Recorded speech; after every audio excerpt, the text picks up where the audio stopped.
She arrived in Nebraska with a 4-month-old baby that wasn't hers, a bruised jaw she tried to hide under her collar, and a name on a piece of paper belonging to a man she had never met. She had answered a mail-order bride advertisement out of pure desperation.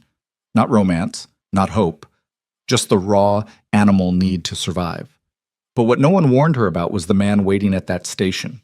And what no one warned him about was the storm she was carrying. If you've ever had to choose between safety and truth, stay with me until the end of this story. Hit like, drop a comment with the city you're watching from. I want to see how far this story travels. The train pulled into Kearney just past 2 in the afternoon on a Wednesday in late October, 1878, and the town didn't look like much. Alara Whitlock pressed her face close to the smudged window glass and took it in. The wide dirt street bisecting a handful of timber buildings, a water tower with a crack running up one side, a general store with a faded sign she couldn't read from this distance, and maybe 30 people going about their afternoon like nothing in the world was unusual. Which, for them, it probably wasn't. For her, everything was unusual. Everything had been unusual for the better part of a year. She adjusted Rose against her left shoulder without thinking about it. The baby had been fussing since Omaha, a low, grinding kind of fussiness that wasn't quite crying but wasn't quite not crying either, the sort of sound that made the other passengers in her car keep glancing over. Alara didn't blame them. She'd been making apologies with her eyes for the last 3 hours. "We're here," she said quietly, mostly to herself.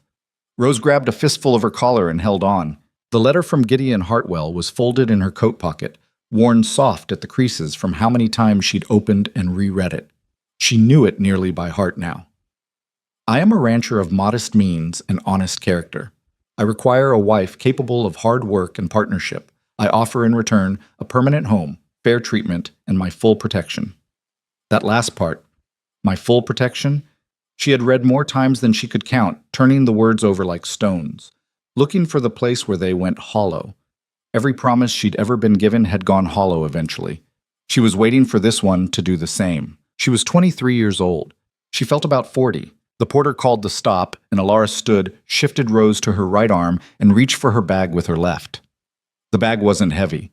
She hadn't been able to take much when she left Chicago, hadn't had the luxury of packing carefully. She'd grabbed what she could reach in the dark, and she'd run. And she'd been running ever since, more or less, until this train had carried her to the edge of the known world and deposited her here in Nebraska, in a town called Kearney, to meet a stranger she was supposed to marry. The bruise along her jaw had faded to yellow-green. She was grateful for that, at least. She stepped off the train onto the platform, and the wind hit her immediately. A hard, flat prairie wind that didn't care about her coat or her pins, or the careful way she'd tried to arrange her hair that morning in the tiny train washroom. Rose scrunched her face up and made a sound of protest. "I know," Alara said. She stood there for a moment, looking around. The platform held maybe a dozen people. Passengers disembarking, a few men loading freight, a woman with 2 small children watching the crowd with tired eyes. Alara scanned faces without knowing exactly what she was looking for. She'd been given a description. Tall, dark-haired, will likely be wearing a brown coat. That was it. That was all she had. There were 2 men in brown coats on the platform. One of them was roughly 70 years old and arguing with the freight handler about a crate. The other one was standing near the far end of the platform, watching the train, and he was tall. Alara started toward him. Her heart was doing something unpleasant in her chest, a fast, shallow kind of beating that she recognized as the precursor to panic if she let it get away from her. She didn't let it. He turned before she reached him, like he'd heard her footsteps or felt her looking. He was younger than she'd expected. Mid-30s, maybe, with a lean, weathered face and dark eyes that went to her and then immediately, almost involuntarily, to the baby on her shoulder. She watched his expression shift. She'd been watching for that shift, dreading it, for weeks. She stopped a few feet away. "Mr. Hartwell," she said. It came out steadier than she felt. He looked at her for a moment. Then he looked at Rose again. The baby was staring at him with a serious, unblinking focus that very young children sometimes have, like they're doing calculations. "Miss Whitlock," he said. His voice was low and even. "You didn't mention a child." "No," she said. "I didn't." She kept her chin up. "She's my niece. My sister passed in August. There's no one else." She stopped. She'd rehearsed more than that. A whole explanation, reasons, justifications. But standing here in the cold wind looking at this stranger, none of it came out. I understand if that changes things.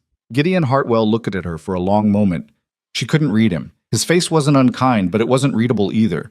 It was the face of a man who'd learned to keep his expressions somewhere private. Then he said, "How old?" 4 months? He nodded, once. Looked at Rose again. The baby was still watching him. "You've been traveling how long?" 4 days. Out of Chicago." He was quiet for a moment. The wind moved between them. Somewhere behind her, the train engine hissed. "You're both under my protection now," he said. "That was the offer I made, and it stands." Alara stared at him. She wasn't sure what she'd been expecting him to say. Something dismissive, something conditional, something with a but attached to it. Not that. Not so simply and flatly, like it was just a fact he was reporting. "That's—" she started. "My wagon's out front," he said. "It's an hour to the ranch. We should get ahead of the weather." He reached out and picked up her bag before she could say anything else. "Can I carry her?" She blinked. "I'm sorry?" "The baby. Your hands are probably tired." He said it matter-of-factly, without any particular warmth, but without awkwardness either. Like it was a practical question with a practical answer. Alara looked at him. He waited. She transferred Rose carefully, watching his face as he took her.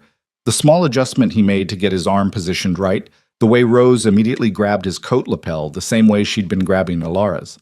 Something in his expression changed when the baby did that. Not much, but something. "Her name is Rose," Alara said. "I know," he said. "You wrote it in your letter." She had. She'd written it almost as an afterthought, near the end, when she'd already decided she had nothing to lose. "There is also a child I am responsible for. Her name is Rose. She is 4 months old and very good." He walked toward the platform steps, and she followed, and Alara thought, he remembered. She didn't know what to do with that. The wagon ride was quiet. Not uncomfortable quiet, more the kind of quiet that settles between people who are both too tired and too wary for small talk, which suited Alara fine.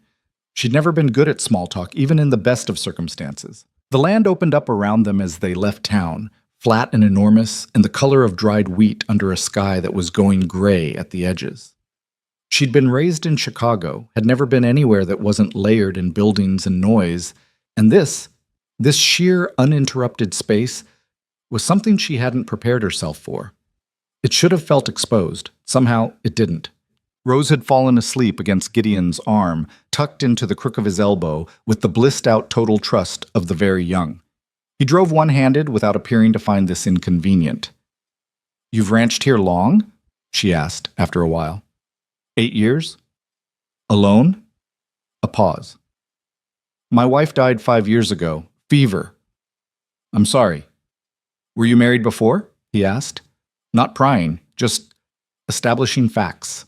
The same tone he'd used on the platform. "No?" She hesitated. "The man I came away from wasn't my husband." He didn't ask anything else about it. She was grateful for that too, though she noted that he'd let it sit there without pushing, which was either discretion or indifference, and she wasn't sure which yet. The ranch came into view about 20 minutes before they reached it. First the windmill, then the roof of the barn, then the main house taking shape as they came over a gentle rise. It was modest. The house was timber-framed, one story with a low porch running along the front, and it had clearly been built by someone more concerned with function than beauty. But it was solid-looking. The barn was newer than the house, the wood still relatively pale, and there was a good-sized corral with 4 horses standing in a loose cluster near the fence. "It's not much to look at," Gideon said, with a flatness that might have been apology or might just have been fact. "It's standing," she said. "That's enough." He looked at her sideways, briefly, then looked back at the road. The hired man, a weathered Mexican of about 50 named Hector, who gave her a quick nod and didn't ask any questions, took the horses while Gideon carried her bag and she carried Rose, now awake again and looking around with enormous interested eyes, into the house. It was clean, which surprised her. Not woman clean, not the kind of clean that comes from someone knowing where everything belongs. More the basic functional clean of a man who didn't have enough things to make much of a mess. The main room held a table, 4 chairs, a wood stove, and a shelf of supplies along one wall. A door off the back led to what she'd been told was the single bedroom, which she'd be using. He'd mentioned in his letters that he slept in the loft above the main room. She stood in the middle of the space and looked at it. The stove runs well, Gideon said from the doorway. Burns through wood fast in cold weather. I'll stack more before dark. All right. The well's 30 yards east. Water's good. All right. He stopped. She turned around and found him watching her with something that was very carefully not concern. You've been traveling 4 days, he said. You don't have to learn everything tonight. She looked at him. There was something in the way he said it that wasn't quite gentle.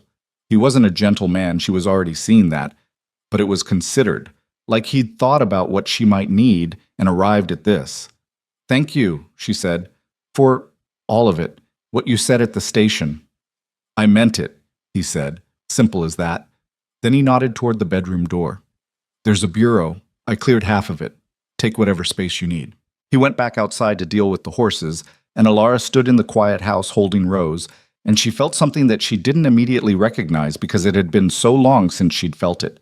It took her a moment to name it. Safe. She felt, for the first time in a very long time, cautiously, provisionally safe. She didn't trust it yet, but she felt it. Mom. The wedding was 3 days later. Kearney had a justice of the peace, a thin man named Aldridge who smelled like pipe tobacco and conducted the whole business in about 10 minutes in his front parlor. Hector came as a witness. Rose slept through the entire proceeding. Alara wore the nicest dress she'd brought, which was navy blue wool and had a small tear in the left cuff she'd mended on the train. Gideon wore his good shirt and the same brown coat from the station. He said, I do, in the same even voice he said everything else. And she said it too, and then Aldridge announced them married and shook their hands, and that was that. They rode back to the ranch mostly in silence. Rose sat between them on the wagon seat, wrapped in a blanket, watching the horses. Well, Alara said. Well, Gideon said. Rose made a sound of agreement and grabbed a fistful of Alara's skirt. She had expected the marriage to be awkward. She had expected a certain amount of formality, of two people navigating a shared space with excessive politeness, tiptoeing around each other. What she hadn't expected was how quickly the awkwardness gave way to something more like routine, and how routine, in her experience, was the foundation of something real. The days fell into a rhythm. She woke early before him, and had coffee going by the time he came down from the loft. He did the barn work, feeding, watering, the constant maintenance a working ranch demanded, while she managed the house and Rose. They ate breakfast together at the table, and she noticed that he always waited until she sat before he started eating without making a point of it. Just did it. She noticed that too. He wasn't a man who talked much. She'd grown up around men who talked constantly, who filled every silence with noise, and she'd come to associate that with a certain kind of danger, the way some men talk to keep you from thinking or talking yourself. Gideon's silences were different. They weren't oppressive. They were just the natural state of a man comfortable inside his own head. But he did talk, when there was something worth saying. There's a dance in town Saturday, he said one evening about 2 weeks in, while she was mending a shirt of his that had torn along the shoulder seam. We don't have to go. Do you want to go? She asked. He considered this with more seriousness than it probably warranted. I usually don't, but it might be good for you to meet people. She thought about it. She'd been into town twice since arriving, both times briefly, and she'd felt the looks. The frank, assessing stares of a small community watching a stranger. She'd heard a woman say something to another woman in the dry goods store that she was pretty sure was about her, though she hadn't caught all of it. They talk about us, she said. Yes. About me. Some. He set down his coffee cup. Most of them will get bored of it. There are a couple who won't. You'll figure out which is which soon enough. And you don't care? He looked at her directly. I care that it bothers you, he said. I don't care what they say. She held his gaze for a moment. Who won't get bored of it? Meredith Koch, he said. Runs the post office. Considers herself the keeper of the town's reputation. He said it without rancor, just information. And Thomas Aldridge, the justice's nephew. He has opinions about everything. What are his opinions about me? He thinks I got desperate. He said it so matter-of-factly that she almost laughed. Did you? She asked. He looked at her. I put out an advertisement, he said. You answered it. That's not desperation. That's a solution to a problem. And am I a good solution? He was quiet for a moment in a way that made her think he was actually considering it. You can fix a shirt, he said finally, nodding at the mending in her hands.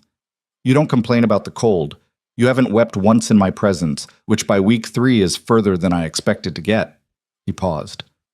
"Yes, so far." She looked down at the shirt. "High praise," she said dryly. "That was high praise," he said, and she realized he meant it, and something about that made her feel strange in a good way, like a sore muscle that someone had unexpectedly pressed on. They went to the dance.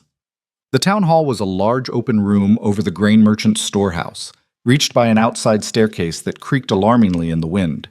Someone had strung lanterns along the ceiling and pushed the benches to the walls, and there were maybe 40 people there when Alara and Gideon arrived, more arriving behind them. She felt them register her.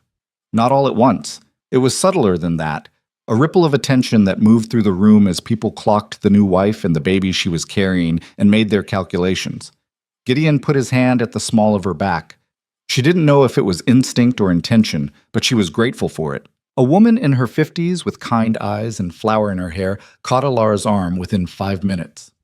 "I'm Martha Doyle," she said firmly, like it was an announcement. "Gideon's neighbor from the North Parcel. Don't worry, I'm not going to interrogate you.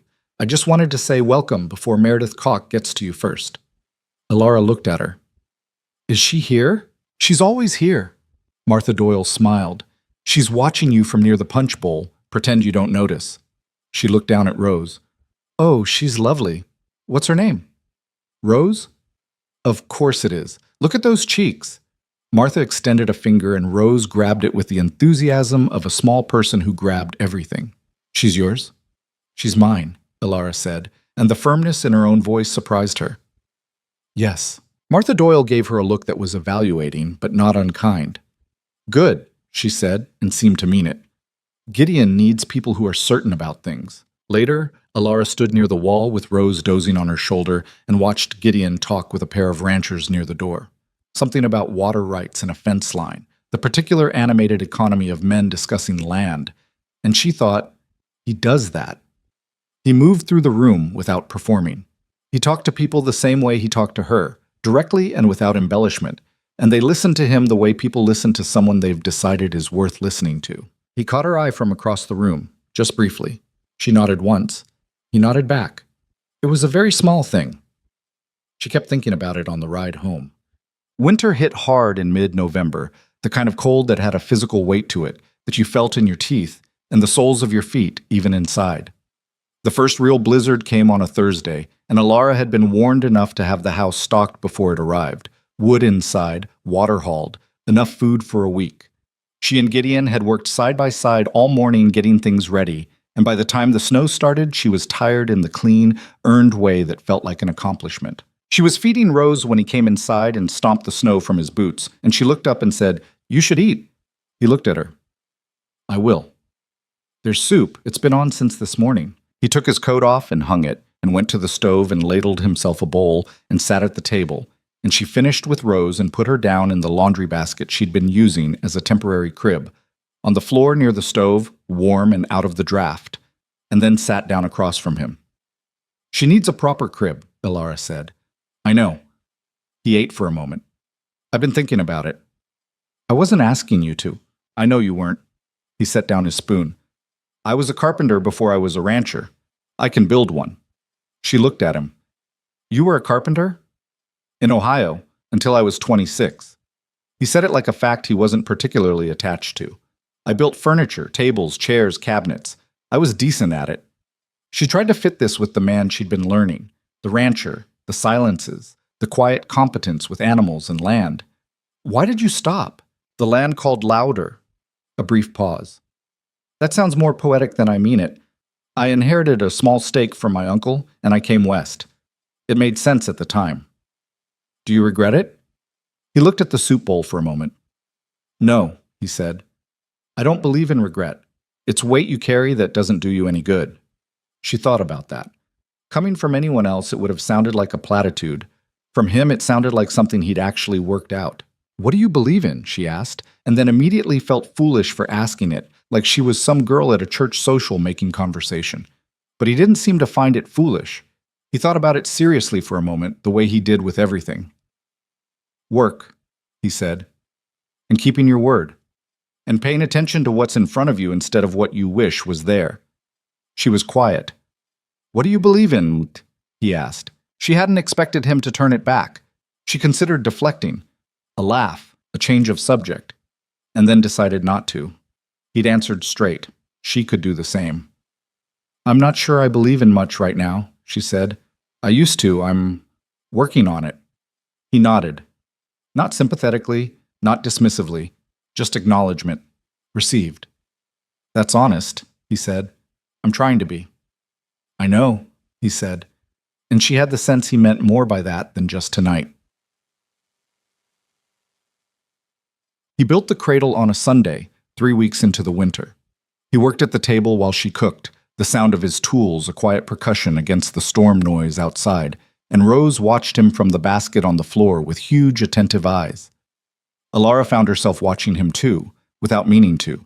The concentration in his face, the way his hands were precise without being fussy. By evening, there was a cradle. Simple, solid, built of birch with clean joints, and a gentle curve to the rockers. He'd carved something along the top rail. She leaned in to look. A vine of small leaves, barely there, but there. She looked at him. "I had extra time," he said.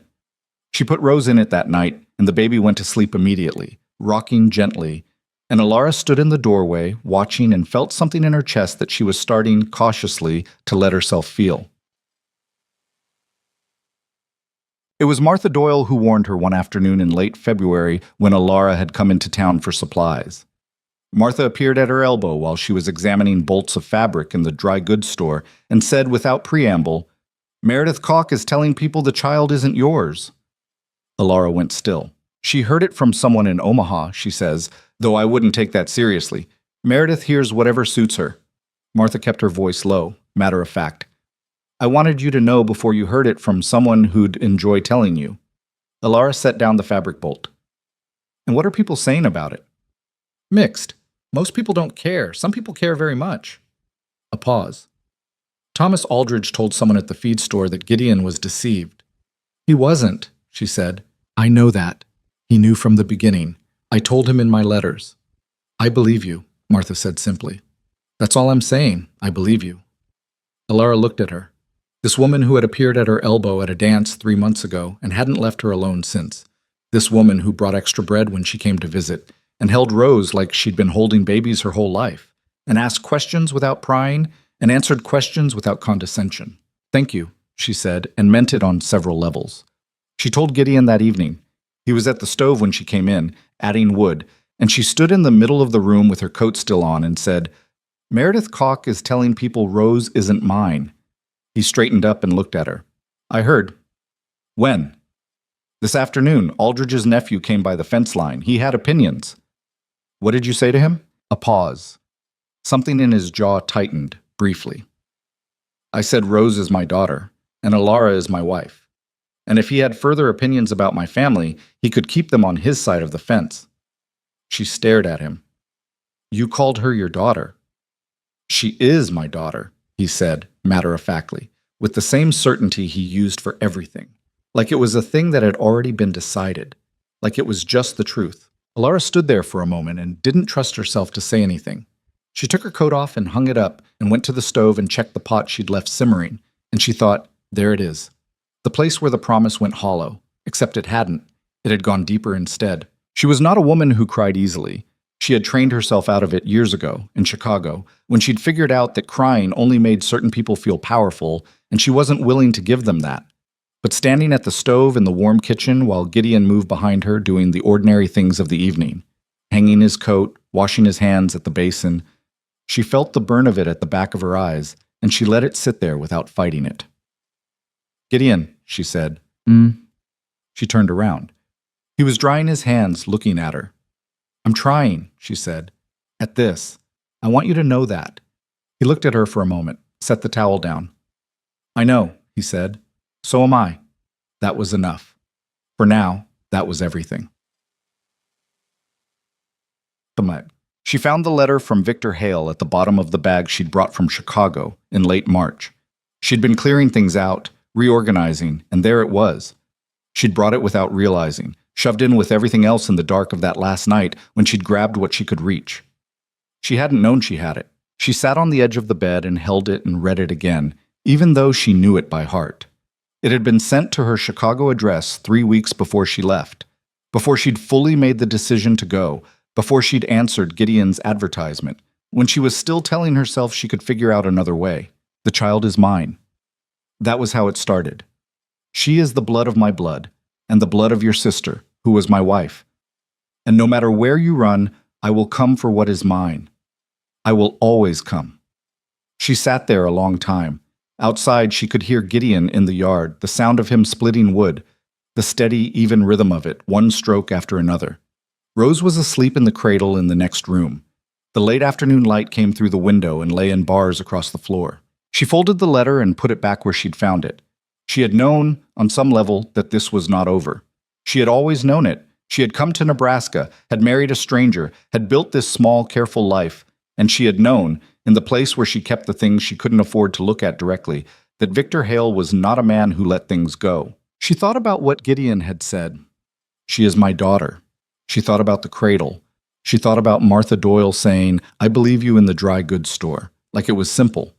She thought about Gideon at the station, one arm full of the baby he'd never met, walking toward the wagon like it was already decided. She took the letter out again and looked at it. Then she went to the small tin she kept on the bureau shelf and put it inside, closed the lid, and set it back on the shelf where she could see it. She was not going to pretend it wasn't there. She was not going to pretend that everything was fine and the past was gone and Victor Hale had forgotten them. But she was also not going to let it reach forward into this present life before it had to. Rose woke up and made the small sound that meant she was hungry, and Alara went to her, lifted her, held her against her chest. We're all right, she said softly, to Rose, to herself, to the room. Right now, we are all right. Outside, the wood splitting stopped. She heard Gideon stack the pieces against the wall, heard his boots on the porch steps, heard the door open. Soup still on? He called from the front room. It's still on, she called back. She listened to him move through the house, familiar and steady, and she held Rose and breathed and let herself believe it. The things she'd said. Right now, we are all right. It was true. For right now, it was completely true. And right now was all she had, and she was going to hold on to it with everything she had. The wind moved over the prairie outside, cold and enormous and indifferent, and the house held against it, the way things built with care will hold. Spring came to the Nebraska prairie the way it always did, reluctantly, in fits and starts. A warm week followed by a cold snap that killed the early shoots, then warmth again, then one last mean frost that took out the corner of the kitchen garden she'd started in April. Alara stood over the blackened seedlings the morning after that frost and felt a frustration so sharp it surprised her, which told her something she hadn't fully admitted yet. She had started to care about this place, not just endure it, care about it. She replanted what she could. Rose watched from the blanket she'd spread on the dry ground nearby, deeply interested in a wooden spoon she'd been given to keep her occupied. The baby was 7 months old now, sitting up on her own with the slightly precarious confidence of someone who'd recently discovered this skill, and wasn't entirely sure of it yet. She toppled sideways every few minutes, recovered, and went back to the spoon. Gideon came around the corner of the house mid-morning and stopped at the edge of the garden, looking at what she was doing. The frost got the beans, she said without looking up. I saw. I'm putting in more, and moving the tomatoes against the south wall where they'll get the reflected heat. He was quiet a moment. That's a good idea. I know it's a good idea. She sat back on her heels and brushed dirt from her hands and looked at him. I'm not asking permission. Something in his expression shifted. Not quite amusement, but adjacent to it. I wasn't offering it. She looked at him for a second, then back at the garden. I want to put in a cold frame too, for next winter. Hector said there's extra timber in the back of the barn.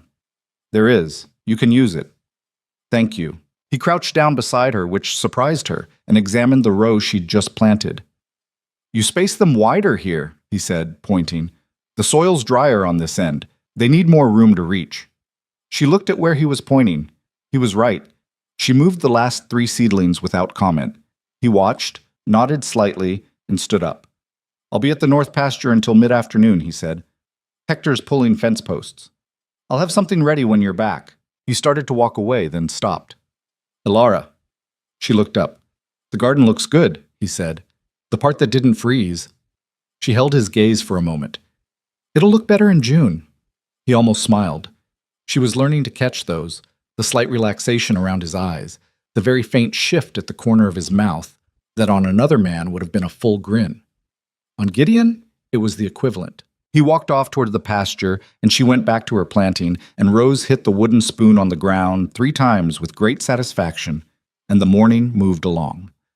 The thing nobody warned her about the frontier was how physical it was. Not the hard work. She'd expected that, had been ready for it, but the specific, relentless physicality of keeping a household alive in this landscape. The hauling and the chopping and the lifting and the standing for hours over a stove that ran too hot in summer and barely warm enough in deep winter. She went to bed exhausted in a way she'd never been in Chicago, where her body had taken a different kind of punishment. She didn't complain about it. She would have rather died than complain about it, because complaining would have meant acknowledging it was hard, and acknowledging it was hard would have opened a door she needed to keep closed.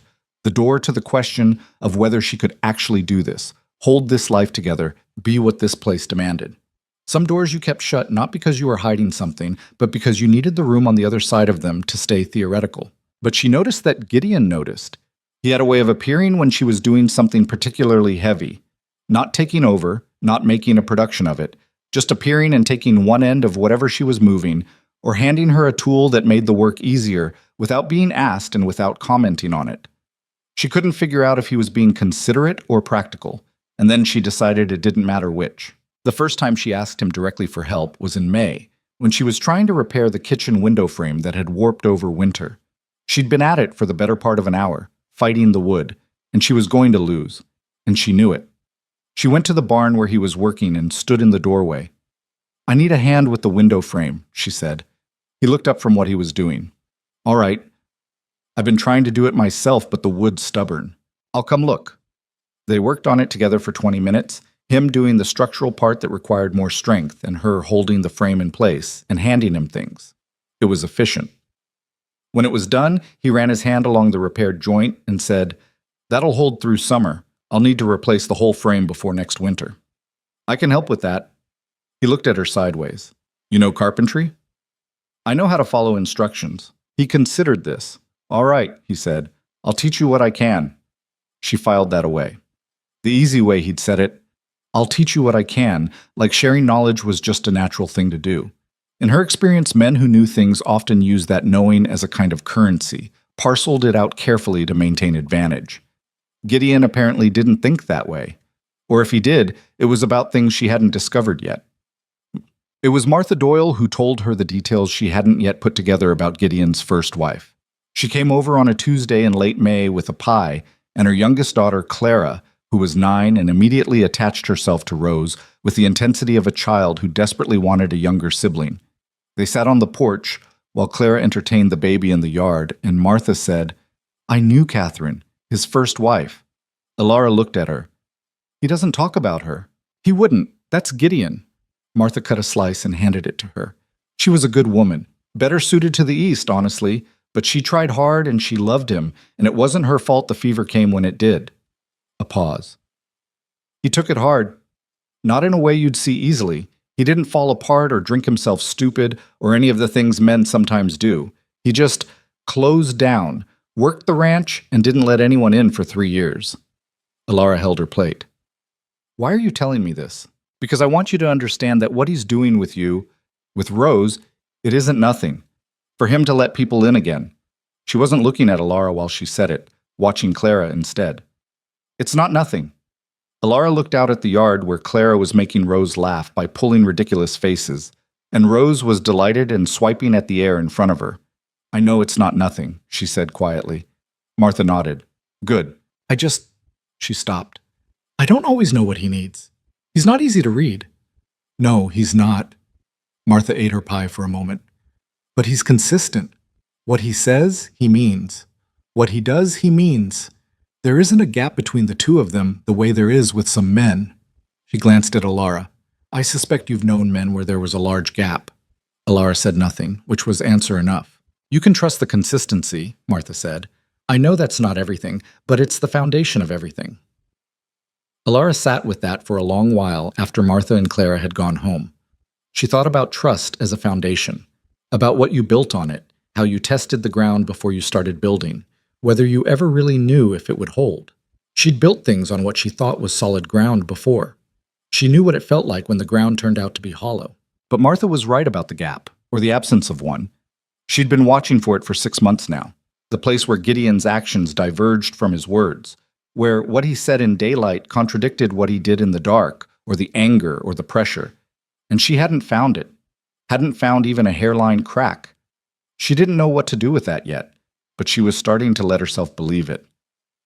The afternoon everything shifted between them, or the afternoon she recognized that it had already shifted, was in June.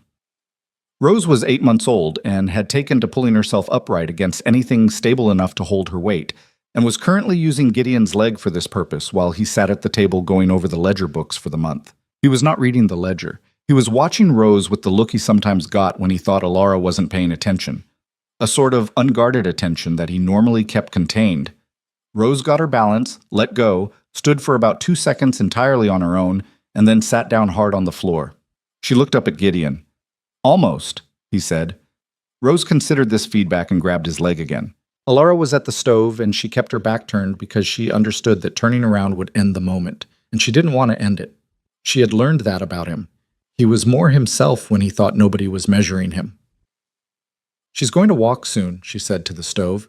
"Another few weeks, I'd guess." "You've been around babies before?" A brief pause. "Catherine and we lost one before she died." His voice was even.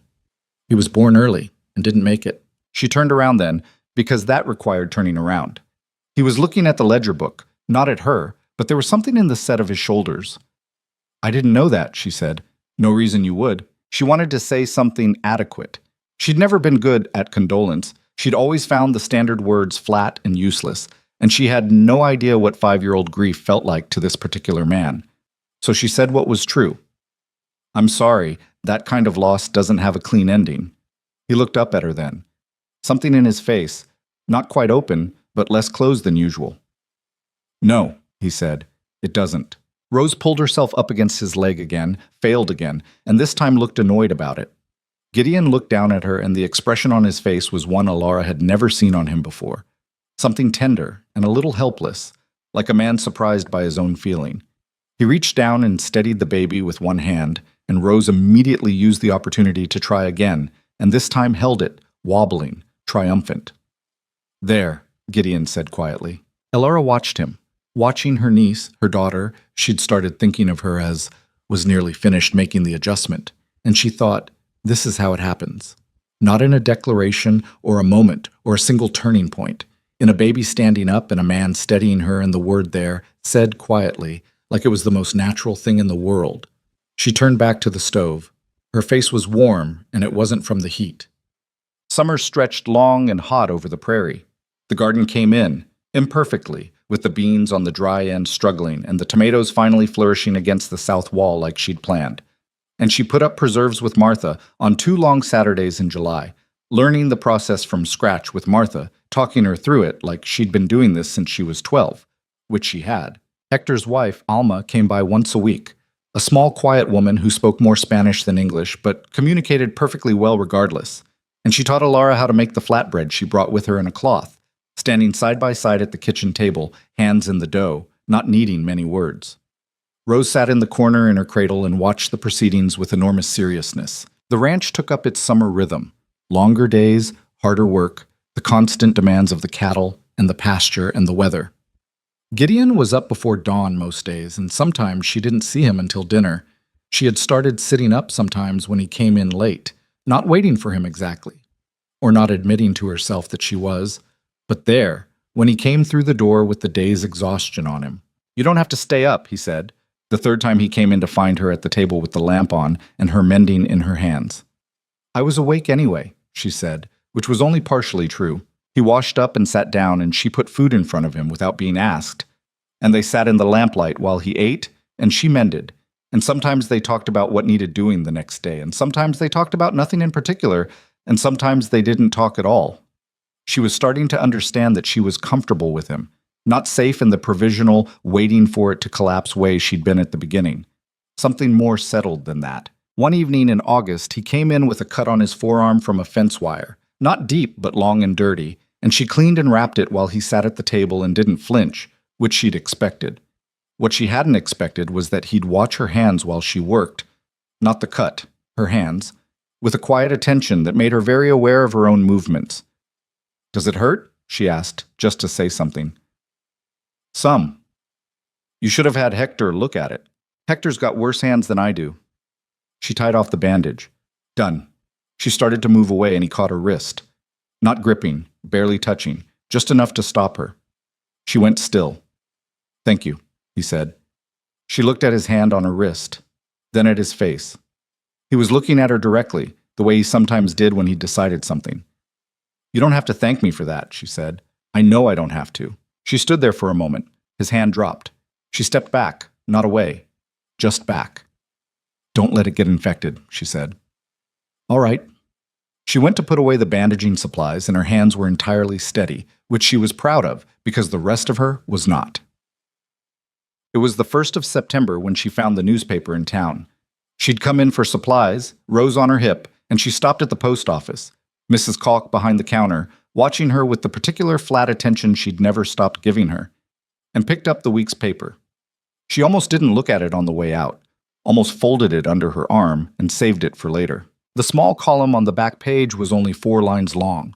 A man named Victor Hale, the column said, had recently departed Chicago following a dispute over a business matter and was believed to have traveled west. No further detail. No location. Just west. She stood on the boardwalk outside the post office and read it twice. The September sun was warm on her back and Rose was pulling at her ear, and the street moved around her the way it always did, ordinary and ongoing. West. It didn't mean Nebraska. It meant 1,000 different things, and Nebraska was only one of them. She told herself this, standing there on the boardwalk in the sun. She told herself it was nothing. A coincidence. A man leaving Chicago for any number of reasons had nothing to do with her. She folded the paper and put it in her bag. She told herself she'd tell Gideon about it that evening. Then she got home and Rose needed feeding, and there was dinner to put together, and Gideon came in from a long day looking like a man who'd used up everything he had, and she didn't tell him. She would tomorrow, she thought, or the next day, when she was sure it was something worth telling. She put the paper in the tin with Victor's letter, closed the lid, and set it back on the shelf. But that night she lay in the dark in the bedroom with Rose's quiet breathing beside her, and she listened to the prairie outside, the wind in the grass, the distant sound of cattle, the enormous nothing, and she thought about the letter. "No matter where you run, I will come for what is mine. I will always come." She thought about the cradle Gideon had built. She thought about there, said quietly when Rose finally stood on her own. She thought about a man who'd lost a child, and then, 5 years later, steadied another man's daughter against his knee without being asked and acted like it was nothing. She thought about what she would do if it came to a choice, what she was capable of, what she wasn't, what she owed this man who had kept every promise he'd made to her. She thought about what she was willing to fight for. Rose shifted in the cradle, a small, sleepy sound, and settled. Alara looked at the ceiling in the dark, and she thought, "If he comes, I will not run." She had run once. She had done it out of necessity, and she didn't regret it, but she had run once, and she was not going to run again. Not from here, not from this, not from the garden she'd planted, and the window frame they'd fixed together, and the careful, earned thing that was slowly becoming a life. Whatever came next, it was going to find her standing. She closed her eyes, held that thought like a stone in her hand, the weight of it, the solidity, and let the dark and the quiet of the house move around her. Outside, the prairie wind moved over the grass, the same as always, indifferent and enormous and unchanged. And inside the house, everything that mattered was still intact. For now, that was enough. She would make sure it stayed that way. She told him in October. She'd been carrying it for 6 weeks. The newspaper column, the letter in the tin, the weight of knowing something that she kept finding reasons to postpone saying. She'd told herself she was waiting for the right moment, but the truth was simpler and less flattering. She was afraid of what would happen to the thing they were building once she set that particular piece of the past down in the middle of it. But Gideon came in one evening with the look he sometimes got when he'd heard something in town, a particular stillness more contained than usual. And he sat down at the table and said, "Someone was asking about you in Kearney today, at the feed store." Alara went still at the stove. "Asking what?" "Whether a woman named Alara Whitlock had come through town about a year ago. whether she'd stayed. He was watching her steadily. Boyd at the feed store said he didn't recognize the name. She turned around, set down what she was holding. What did this person look like? I didn't see him. Boyd described him. Tall, dark coat, Chicago manners. A pause. Boyd said he had money, the kind of man who's used to getting answers. She crossed to the bureau shelf and took down the tin. She opened it, took out the folded letter and the newspaper column both, and put them on the table in front of him. He looked at them, then at her. I should have told you sooner, she said. I kept thinking it might be nothing. She stopped. I was wrong not to tell you. I'm sorry. He picked up the letter first and read it. His face didn't change much while he read, which she'd learned meant he was paying very close attention. Then he read the newspaper column. He set them both down and smoothed the letter flat with one hand, a deliberate motion. Victor Hale, he said. He was married to my sister Clara. She died 14 months ago. Fever, same as... She stopped. He was not a kind man to her. He wasn't kind to anyone in that house, including me. She sat down across from him. Rose is his biological daughter. When Clara died, he didn't want Rose, not at first. He was drinking heavily. He wasn't home most nights. I was the one taking care of her. And then something changed. I don't know if it was guilt or pride or something else entirely, but he started saying she was his, and I had no right to her. And when he started saying that, I knew what kind of life she'd have with him. Gideon was looking at her with the careful attention he brought to things that mattered. So I took her and I left, Alara said, in the middle of the night, and I answered your advertisement because it was the only door I could find that led somewhere he wouldn't easily follow. The fire crackled in the stove. Outside, the October wind had teeth in it now. You were afraid I'd send you back, he said. Not an accusation, just locating the things she hadn't said. Yes. If you told me at the station, I know. She looked at the table. I know what I should have done. I was so tired of things going wrong that I couldn't afford to take the chance. She looked up at him. I'm not asking you to say it doesn't matter. I know it matters. I needed you to know all of it. He was quiet for a long moment. He looked at the letter again, at the words I will always come, and something in his jaw tightened. He has no legal claim, she said. Clara didn't leave a will, but there was no arrangement made. Rose was in my care when I left. I am her mother in every way that counts. He'll say different. I know he will. Gideon folded the letter, set it down, looked at her across the table with an expression that was not angry, not at her, but was something harder than his usual evenness. He's not getting her, he said. It wasn't a question. It wasn't even really a reassurance. It was the same tone he used when he said she is my daughter to Thomas Aldridge's nephew at the fence line. The same flat, decided certainty, like it was just a fact he was reporting. I know you mean that, she said. Good. He stood up. I'll ride into town tomorrow and talk to Harlan Webb. Who is he? The county's only lawyer. He picked up his coat from the hook. If Hale's already asking questions in Kearney, he's closer than that newspaper column suggests. We need to know where we stand legally before he shows up on the property. She watched him. Gideon. He stopped, coat half on. Thank you, she said, for not... She didn't finish it. He looked at her for a moment. You thought I'd be angry with you. I thought you'd have a right to be. I'm not angry with you. He said it simply. I'm angry at a man I've never met who thinks he can walk onto my land and take my daughter. He put his coat the rest of the way on. Those are different things. He went out to do the evening barn check, and Ilara sat at the table alone with the tin and its contents, and felt something she hadn't felt in a long time, the particular relief of not carrying something alone anymore. She hadn't realized how heavy it had gotten until she'd set it down. Harlan Webb was a small, precise man of about 60 who wore his suits like armor and had an office above the bank that smelled of old paper and pipe smoke. He listened to everything Gideon and Alara told him without interrupting, making occasional notes on a pad with a very small, very neat hand, and when they were finished, he looked at his notes for a moment and then at them. Nebraska statutes are not as clear on this as we'd like, he said. The child was never formally surrendered to you, Mrs. Hartwell. You took her into your care informally following your sister's death, which is common enough and morally unambiguous, but it gives a biological father, particularly one with funds to hire his own legal representation, certain grounds to challenge. What kind of grounds? Gideon asked. He could argue that you removed the child from his household without consent. He wasn't in the household, Ilara said. He was gone for weeks at a time. That's relevant, but it requires testimony. Webb set down his pen. I want to be direct with you. If this man arrives with documentation and a lawyer, and if he presents himself as a bereaved father seeking custody of his only child, a county judge may be inclined to hear him. That doesn't mean he'll win. It means you need to be prepared to prove, with witnesses and documentation if possible, that returning this child to his care would be harmful to her. We can do that, Ilara said. Can you? People from Chicago? People who witnessed his conduct. She thought about it. She thought about the neighbors on Birch Street who had heard things through the walls but looked away.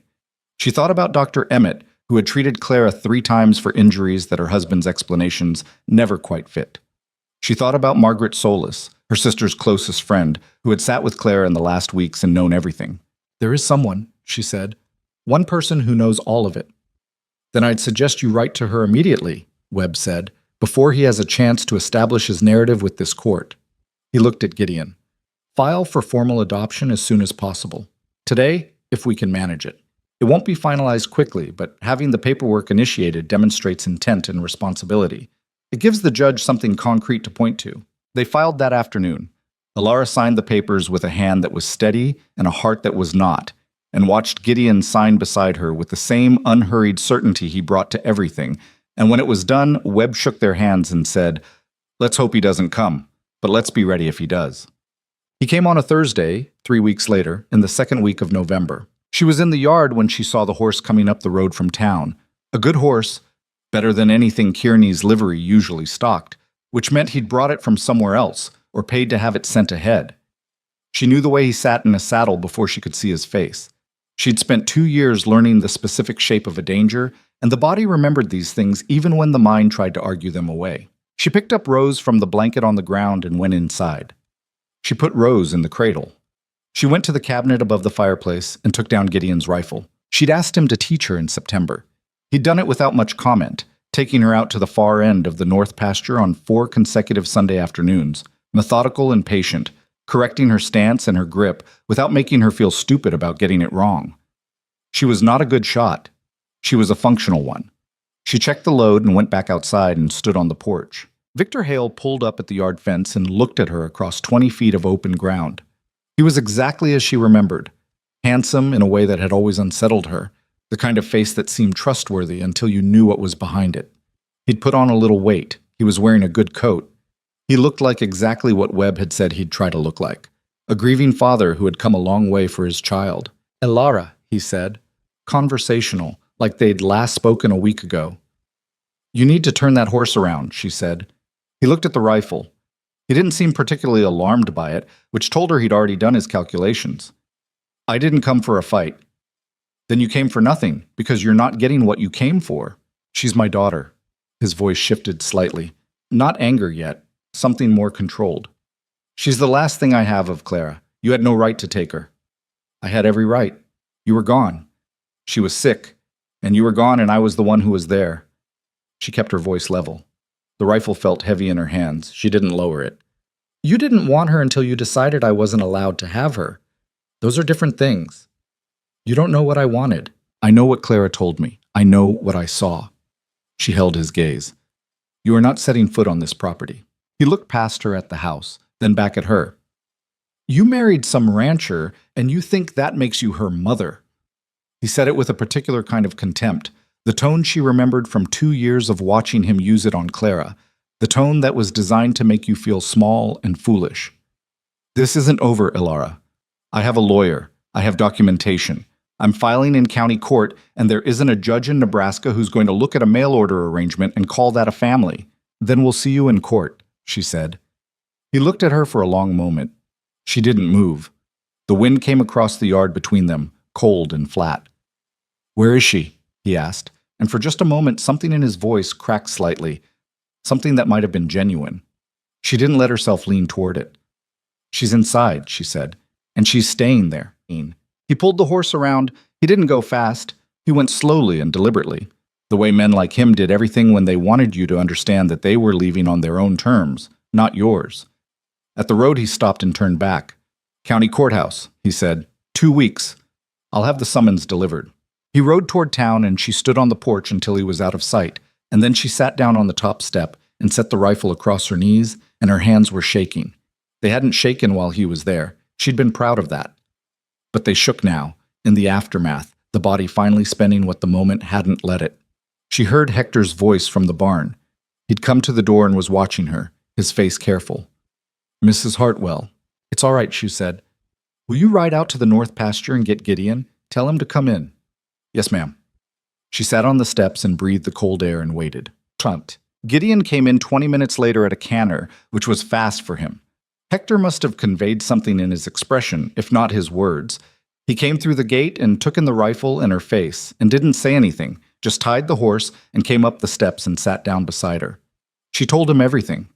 Victor's face, Victor's words, Victor's lawyer, and the county courthouse, and 2 weeks. When she was done, Gideon was quiet for a moment. He was looking at the road where Hale had gone. "He looked at the house," she said. "When I said Rose was inside, he looked at the house and something in his face." She stopped. "I don't know if he actually wants her or if he just can't stand that I have her. I don't know which is worse." "Doesn't matter which," Gideon said. "The answer's the same either way." She looked at him. He was still watching the road. There was something in his face she hadn't seen before. A cold, contained fury that was different from his usual stillness. It wasn't out of control. It was very much in control, which made it more unsettling, not less. "You were on the porch with a rifle," he said. "Yes." He nodded slowly. "You could have gone inside and locked the door." "I know I could have." He looked at her then. "I'm not criticizing you." "I know you're not." They sat with that for a moment. The wind moved across the yard.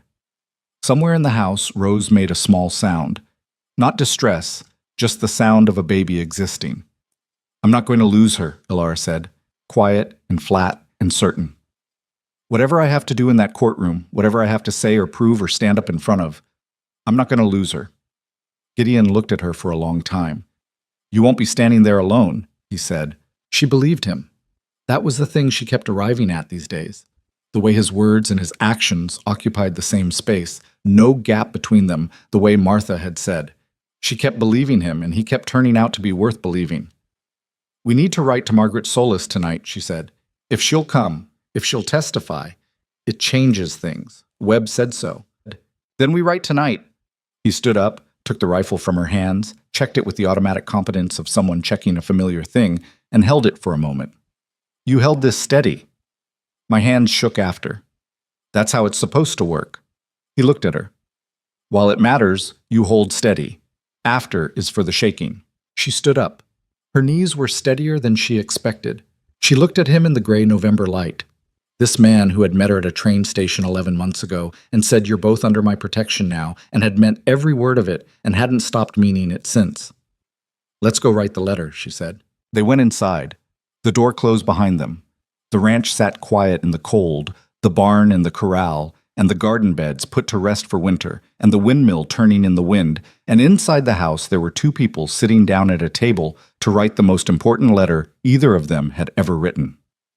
Margaret Solis's reply came 8 days later, faster than Ilara had dared hope. A single page in her familiar handwriting, 3 short paragraphs. The first said she'd received the letter. The second said she knew it would come eventually, that she'd been waiting for it. The third said she'd be on the westbound train out of Chicago on the 14th, which put her in Kearney 2 days before the hearing. Ilara read it 3 times, standing at the kitchen table. Then she set it down and went to the window and stood there, looking out at the yard where the bare garden beds were rimed with frost, where the windmill turned against a pale sky, where the ranch existed solidly and specifically, and with the particular weight of things that had been built by hand. She thought about Clara. She thought about who her sister had been before Victor Hale's years of careful diminishment had worn her down. The woman who had laughed too loud and held opinions about everything and brought home stray cats and hadn't known how to protect herself from someone who used love as a lever. She thought about what Clara would have wanted for her daughter. She thought she probably knew. "She's coming," she said when Gideon came in from the barn. He looked at her, read her face. "Good," he said. She folded the letter. "Now we get ready." Outside, the November wind moved across the prairie, cold and relentless and unchanged. Inside the Hartwell house, 2 people and a baby girl were preparing for the fight of their lives. Not because the odds were easy, not because the outcome was certain, but because some things you don't surrender. Some things you stand for, in the cold, with shaking hands and a steady face, because there is no other way to be the person you need to be. The hearing was in 2 days. Alara was ready. Margaret Solis arrived on the afternoon train the day before the hearing, and Alara was on the platform when she stepped off. She looked older. That was the first thing Alara noticed. Not dramatically older, not broken, just the specific aging that comes from carrying difficult knowledge for a long time. Margaret was 41, small-framed, with dark hair going gray at the temples that she'd made no effort to conceal. She carried one bag and she walked off that train like a woman who had made a decision and was done reconsidering it. She saw Alara and stopped. For a moment, neither of them said anything. Then Margaret said, "She looks like Clara," looking at Rose on Alara's hip. Her voice was steady, but only just. "I know," Alara said. Margaret reached out and touched the baby's cheek with 2 fingers. Careful, like something she hadn't let herself want until now. Rose stared at her with the serious assessment of a 13-month-old encountering a stranger. "How are you?" Margaret asked, pulling her hand back. "Scared," Alara said. "But ready." "Good." Margaret picked up her bag. Those are the right things to be. They walked to where Gideon was waiting with the wagon, and Alara watched him take Margaret's measure the same way he took everyone's measure, quietly, without performing the assessment. Margaret looked at him the same way. "You're the husband," Margaret said. "Gideon Hartwell," he said. He took her bag and put it in the wagon bed. "Clara wrote to me about the arrangement," Margaret said. "After Alara left Chicago." She paused. "She said she hoped Alara had found someone decent." Gideon looked at her. "She wrote to you about it." "Clara and I wrote every week until she got too sick. I have the letters." A pause, the weight of it deliberate. "All of them." Something in Gideon's face shifted. "Webb needs to know that tonight," he said. "I know," Margaret said. "That's why I brought them." They sat at the kitchen table until nearly midnight. Alara, Gideon, Margaret, and Harlan Webb, who had ridden out from town when Gideon sent Hector with word of the letters. Webb read them with the focused attention of a man finding ammunition, occasionally setting one aside, occasionally asking Margaret a quiet question. Rose slept in the next room. The lamp burned low on the table, and outside the November wind pushed hard against the house.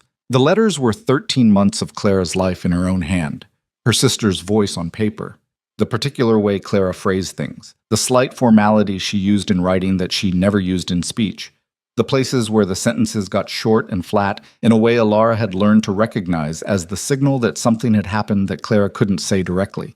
Between those flat sentences, if you knew where to look, was the whole story. Webb set down the last letter. He was quiet for a moment. "These are significant," he said. "How significant?" Gideon asked. "Victor Hale's lawyer will argue that he was a grieving husband done wrong by his sister-in-law, that he was absent during his wife's illness because of business pressures, not neglect or cruelty, that he has a legal and moral right to his blood child." Webb tapped the stack of letters. "These don't just contradict that narrative. They dismantle it." In her own words, written to her closest friend, over more than a year. He looked at Margaret. "You're prepared to testify to the authenticity of these." "I received every one of them personally," Margaret said. "I have the envelopes. I can identify Clara's handwriting and speak to the context of each letter. And you can speak to what you personally witnessed during your time in that household?" "I was there the week before Clara died. I saw the condition she was in." Her voice didn't waver, but something behind her eyes did. "I can speak to it." Webb looked at Alara. "And you?" "Whatever you need. I need you to be specific. I need dates and incidents and the kind of detail that is difficult to invent and difficult to dismiss."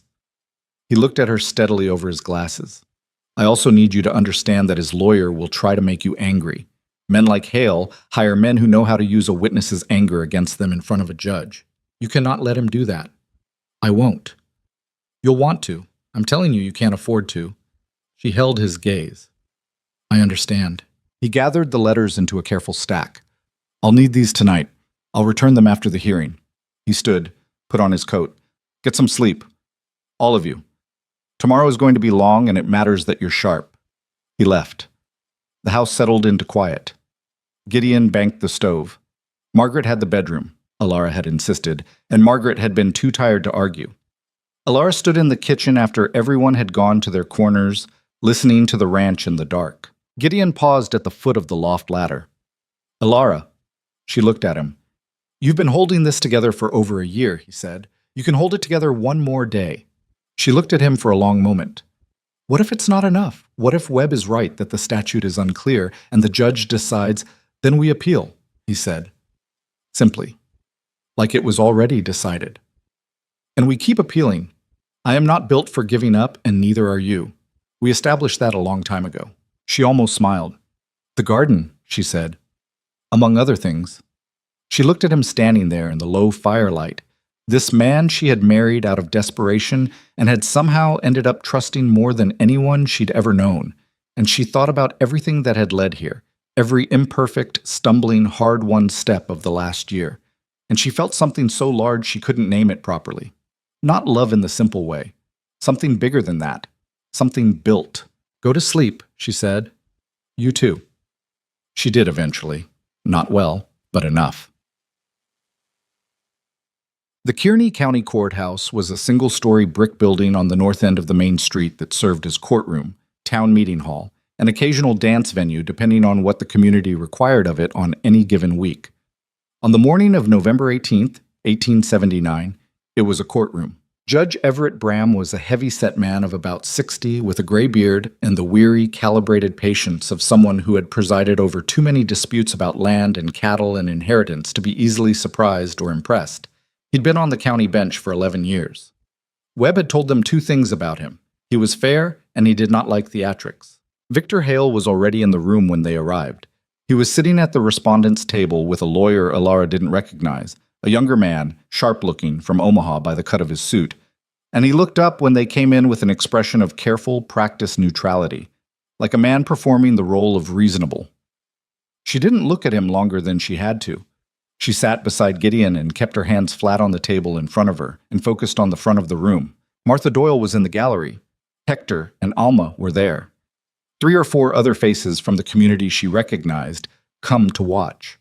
She hadn't expected that, hadn't asked for it, and the sight of them sitting in those rows made something in her chest clench in a way she hadn't prepared for.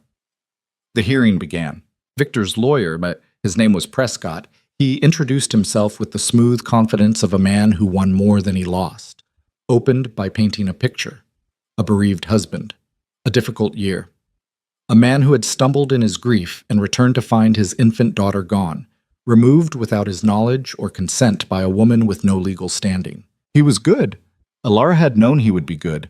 She listened to him construct his version of events with the particular nausea of hearing a story she'd lived told back to her inside out, every fact technically present and completely wrong. Victor took the stand first. He spoke quietly and with apparent difficulty, the way a man performs grief for an audience. He talked about Clara. He talked about the business pressures that had kept him away during her illness. He talked about coming home to find the house empty. He talked about Rose, my daughter, he said, twice, with the right amount of weight on the words. Prescott walked him through it all carefully, never pushing too hard, letting the story breathe. By the end, Alara could feel the judge listening. Then Webb stood up. He was not a dramatic man. He didn't perform. He asked his questions in the same small, precise manner he did everything else, and the questions were surgical. Mr. Hale, you mentioned business pressures kept you away during your wife's final illness. How many nights in the month of August, 1878, the month before your wife died, were you not at home? A pause. I couldn't say exactly. Approximately. Several. Your wife's letter of August the 9th to her friend Margaret Solis states that she had not seen you in 22 days. Does that refresh your recollection? Prescott objected. Webb produced the letter. The judge read it and admitted it. Victor's carefully assembled expression shifted, just slightly. Not much. But Alara was watching. Webb walked him through 7 letters, each one a specific incident, a specific date, a specific fact that Victor couldn't deny without calling his dead wife a liar. By the 4th letter, the smooth confidence at the respondent's table had gone quiet and still. By the 7th, Victor's jaw was doing something tight and controlled that Alara recognized. She'd seen it in the yard, the particular way his anger looked when he was holding it in because he hadn't yet decided it was safe to let it out. Margaret testified next. She was composed on the stand in the way of someone who has rehearsed their composure carefully. She identified the letters one by one, calmly, precisely.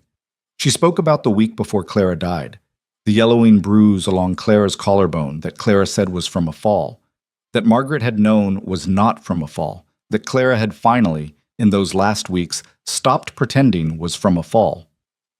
She spoke about the infant Rose, barely 3 months old, underweight, in the care of a neighbor because Victor was gone and Alara was working, and what she had seen in Alara's face when she held that baby.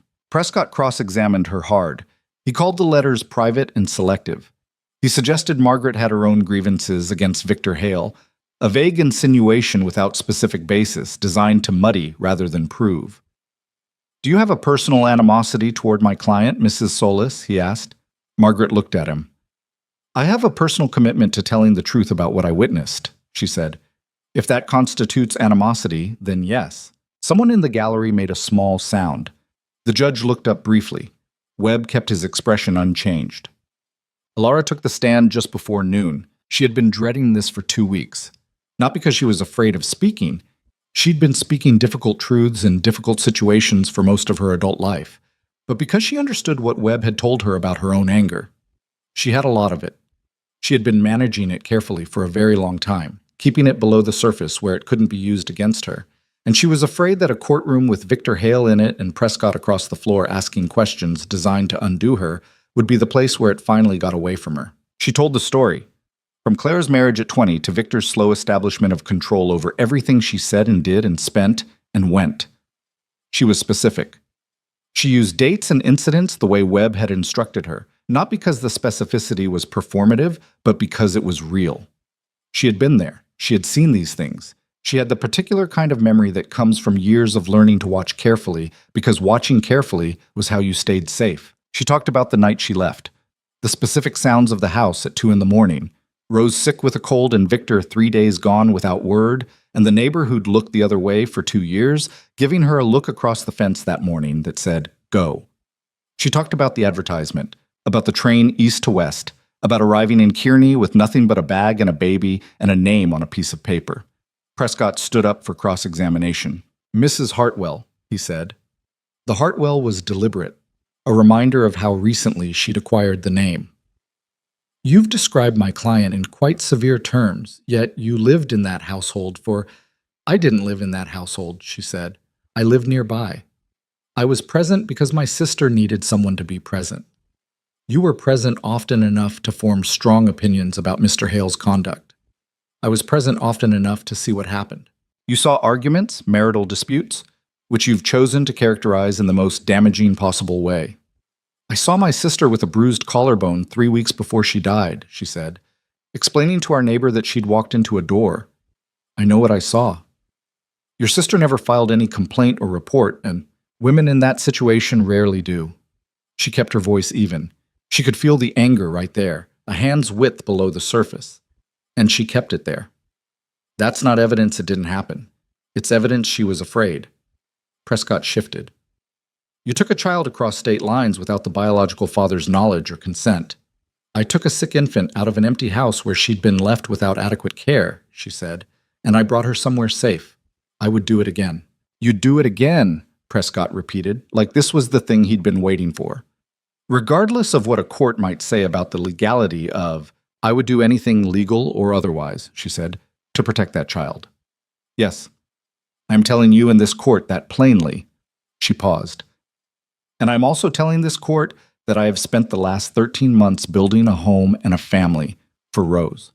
That she has a father who built her a cradle and teaches her to stand and calls her his daughter without being asked. That she is healthy and loved and has never gone a single night without someone there." She looked at the judge, not at Prescott. "That is what I am asking this court to protect. Not my rights or my arrangement. That child's life." The room was quiet for a moment. Judge Bram was looking at her. His expression was unreadable, which she'd been told to expect. Prescott had one more question. "Mrs. Hartwell, is it not true that you entered this marriage under false pretenses, concealing the child's existence from Mr. Hartwell until after the arrangement was made?" She heard Gideon shift slightly at the table behind her. She didn't look at him.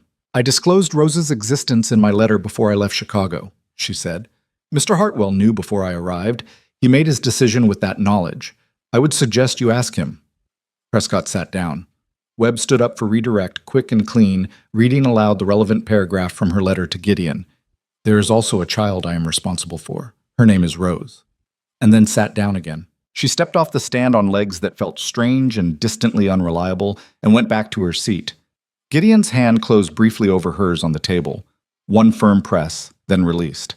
She didn't look at him. She didn't need to. Gideon testified last. Webb kept it short and direct. He asked about the adoption filing. He asked about the day-to-day reality of their household, the work, the care, the specifics of a child's life on a working ranch. Gideon answered everything in the same even, unembellished way he did everything, and the judge listened to him the way people listen to someone who wasn't trying to impress them. Then Webb asked the question he'd told Gideon he was going to ask, and Gideon answered it. Mr. Hartwell, why do you consider this child your daughter? Gideon was quiet for a moment, not hesitating, just thinking about the real answer rather than the easy one. Because I was there, he said. Every morning, every night she was sick, every time she pulled herself up and fell down and tried again. Because I built her cradle and sat with her when she cried and figured out that she likes the sound of the door when the wind moves it. He paused.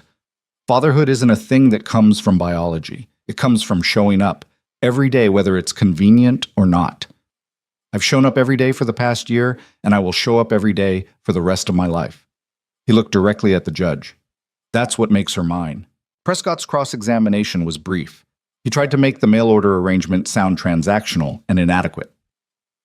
Gideon answered every question with the same flat, unrattled steadiness, and eventually Prescott sat down because there was nothing to get at. Judge Bram took a recess of 40 minutes. They sat in the courtroom and waited. Margaret had her hands folded in her lap and was looking at the floor. Gideon sat with his arms on the table, still. Alara looked at the front of the room and breathed and did not think about outcomes because thinking about outcomes right now would not help anything. Martha Doyle came forward from the gallery during the recess and put her hand briefly on Alara's shoulder without saying anything. Then she went back to her seat. Victor Hale was at the other table. She didn't look at him. She was aware of him the way you're aware of a source of cold. Not looking at it directly, but knowing exactly where it is. The judge came back. He spoke for about 10 minutes. He addressed the statute, the question of legal standing, the circumstances of Rose's removal from Chicago.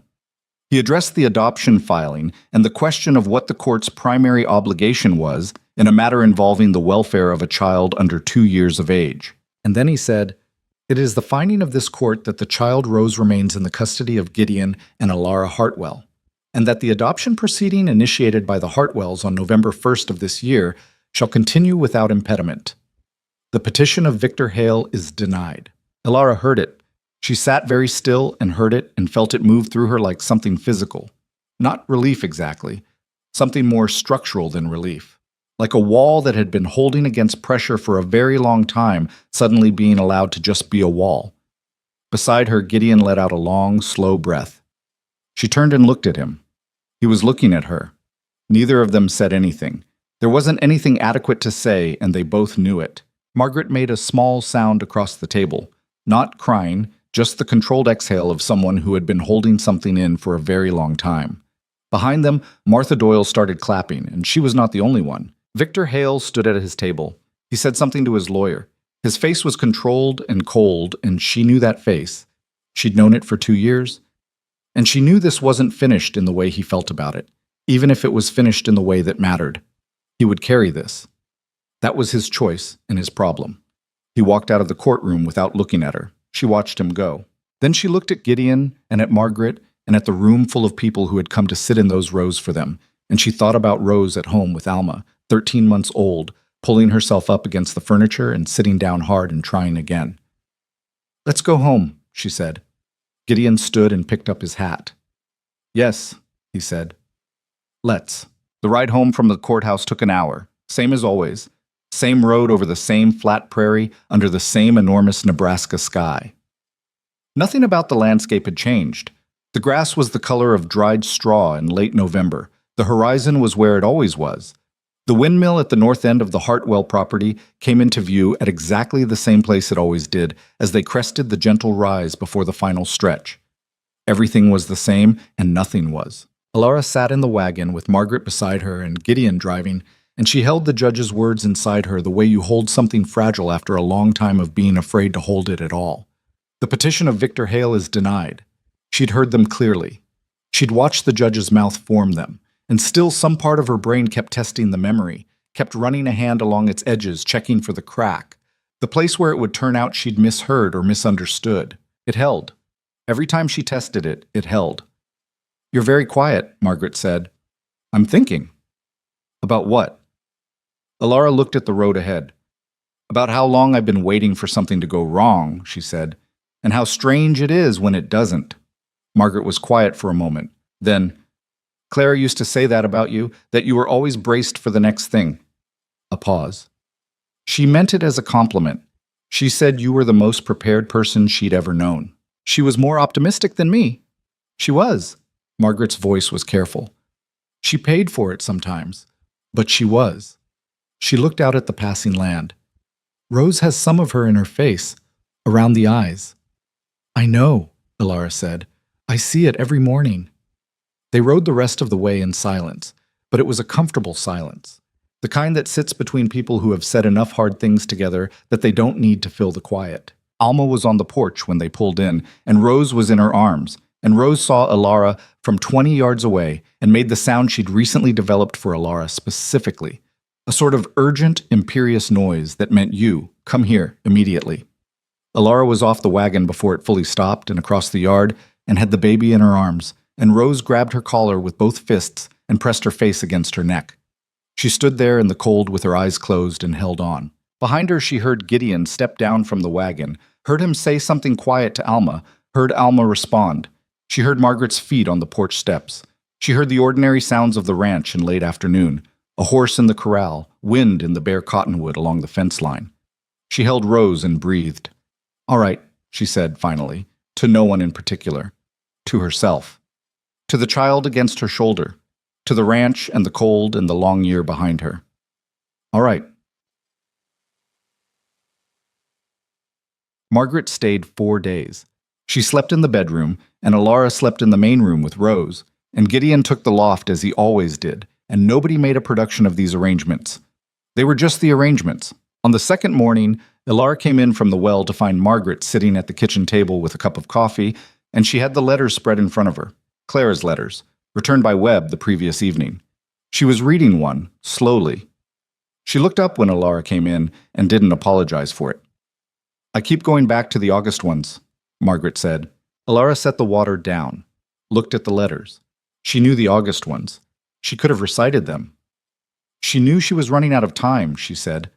Not from the fever. The fever came later. But from him. She knew. "She asked me once if I thought she should leave," Margaret said. "About a year before she died. She asked me flat out what I thought." Alara looked at her. "What did you say?" Margaret was quiet for a moment. "I told her it was her decision, that I'd support her whatever she chose." She set the letter down. "I've thought about that a lot since. Whether I should have said it harder, whether if I'd just said yes, leave now." "She wouldn't have," Alara said. "Not then, you know that." "I know, but I still think about it." Alara sat down across from her. "So do I. About 100 things I could have said or done differently before the end." She looked at the letters. "I used to think it was my job to save her, and then I had to figure out that I couldn't and she couldn't, and the only thing I could do was make sure Rose had a different life." She paused. "That's the thing about people in that situation. You can't save them if they haven't decided to go. All you can do is be there and be ready and hope the moment comes before it's too late." "The moment came too late for Clara," Margaret said. "Yes." Alara held that. "But not for Rose." Margaret looked at her across the table. This woman who had traveled 1,000 miles in November to sit in a Nebraska courtroom and tell the truth about a dead woman's life. Her face was tired and sad, and something else underneath both of those, something that looked like a kind of peace. The peace of a person who has done the thing they came to do. Clara would have loved this place, Margaret said, looking around the kitchen. At the stove with its steady heat, at the cradle visible through the bedroom doorway, at the winter garden outside the window, bare now but structured, ready for spring. She would have complained about the wind, but she would have loved it. Alara smiled. It hurt a little. She would have named every horse, and known all the neighbors' business within 2 weeks. Within one, they sat with that for a moment, with Clara, present in her absence the way she'd been present in her absence for 14 months. Not a ghost, just a person who was gone and would always be gone, and had left things behind that mattered. "Thank you," Alara said, "for coming, for the letters, for all of it." Margaret folded her hands around her coffee cup. "She was my closest friend for 17 years, she said. There was nothing else I was going to do." She left on a Thursday. Gideon drove her to the station, and Alara stood on the platform, and they held each other for a moment, the way women do when they're both holding something too large for words, tight and brief and complete. "Write to me," Margaret said. "I will. Tell me everything Rose does." She pulled back. Her eyes were bright. "Every new word, every time she falls down. All of it." "All of it," Alara said. She watched the train take Margaret east, back toward Chicago, back toward the life she had there. Her work, her apartment, the particular geography of a person's ordinary existence. She watched until the train was a line of smoke on the flat horizon, and then nothing at all. Then she turned around and went back to the wagon where Gideon was waiting, and they drove home. It was 3 weeks after the hearing, on a cold December afternoon, that Gideon asked her to come to the barn. This was not unusual. She'd been in the barn dozens of times for dozens of reasons, but there was something in the way he said it. "Come out when you have a minute, there's something I want to show you," that made her put Rose down with a wooden peg toy and tell her to stay put and go. The barn was warm from the animals and smelled the way barns smell. Hay and horse and the specific organic warmth of large living things. Gideon was at the workbench along the south wall, and spread on the bench was a piece of paper. She came closer and looked. It was a document, legal-looking, with Webb's careful handwriting across it. She read the top line and then stopped and read it again. Deed of property, Hartwell Ranch, Custer County, Nebraska. Recorded owners, Gideon James Hartwell and Alara Ruth Hartwell, joint and equal. She stood there and read it twice. Then she looked at him. He was watching her with the careful attention he brought to things that mattered to him. "You already filed this?" she said. "Last week. Webb has the recorded copy. This is yours." "Gideon, you built half of this," he said. "The garden, the house, the preserves, the winter supply. You learned carpentry. You learned the animals. You stood on that porch with a rifle when you didn't have to, and you stood in that courtroom and said things that took more courage than most people find in a lifetime." He paused. "The ranch was mine when you arrived. It's ours now. That's just the truth." She looked at the deed, at her name beside his in Webb's careful hand, Alara Ruth Hartwell. And she thought about the woman who had stepped off a train in Kearney 13 months ago with a bruised jaw and a 4-month-old baby and a name on a piece of paper. That woman had not known what she was walking into, had not known if she was walking into safety or just a different kind of difficulty, had been so braced for the next bad thing that she hadn't been able to see anything else. She thought about what she'd said to Margaret, how strange it is when it doesn't go wrong. She picked up the deed, held it. "I don't know what to say," she said. "You don't have to say anything. That's not... I want to say something adequate, and I don't have the words for it." He looked at her. "Then don't use words." She looked back at him. Outside the barn, the December wind moved over the frozen ground. Inside, a horse shifted in its stall. The lamp on the workbench threw warm light across the document in her hands, across his face, across the specific reality of this moment that she was going to carry with her for the rest of her life. She stepped forward and put her arms around him, and after a brief moment's surprise, he put his around her, and they stood there in the barn in the lamplight for a long time without saying anything at all. Winter settled hard over the ranch, as Nebraska winters do, without apology. The cold came in earnest after Christmas and stayed, the kind of cold that made the air sharp and bright and demanded that you take it seriously. Snow came twice in January, enough to drift against the north wall of the barn and require an hour's work each morning just to get to the animals. Rose walked properly now, not the early wobbling attempts, but real walking.